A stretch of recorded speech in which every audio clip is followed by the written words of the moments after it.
সে তাদের ফুচকা খাওয়া যদি দেখো পুরো কেস স্যাঁকো স্যাঁকো, বলবে হাতের কাজ ফেলে কাকাগে আলু তুমি মাখো, লঙ্কা দিতে বলবে ভরে, হাত চালাতে বলবে জোরে, ফুচকা যেন বাটির মধ্যে সমান ভাবে ঘোরে, কুমিরের মতো করবে হাত, একে শিউরে উঠবে গা, বলবে কি করছো কি কাকা, আরো টক জল দাও না।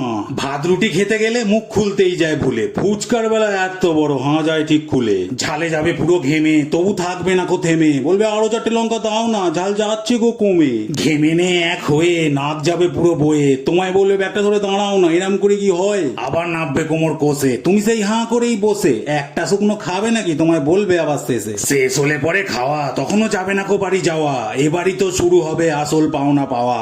ভাউ চাইবে এবার কমসে কম 2বার, এমন করে চাইবে যেন তাদের নৈতিক অধিকার। ভাউ কম দিলে গন্ডগোল করবে বিলে, বলবে আগের দিন তুমি কিন্তু কাকা বেশি ফুচকা দিয়েছিলে। মাত্র 150-200 টাকার খেয়ে বলবে মন ভরলো না ভাউ না পে, অন্তত আর কিছু না হোক আমাকে একটু টক জলই তাহলে দেই। টক জল খেয়ে এক বাটি বার করবে দাঁত কপাটি, বলবে আর যাই হোক কাকা কিন্তু ফুচকাটা বানিয়েছিল ফাটাফাটি।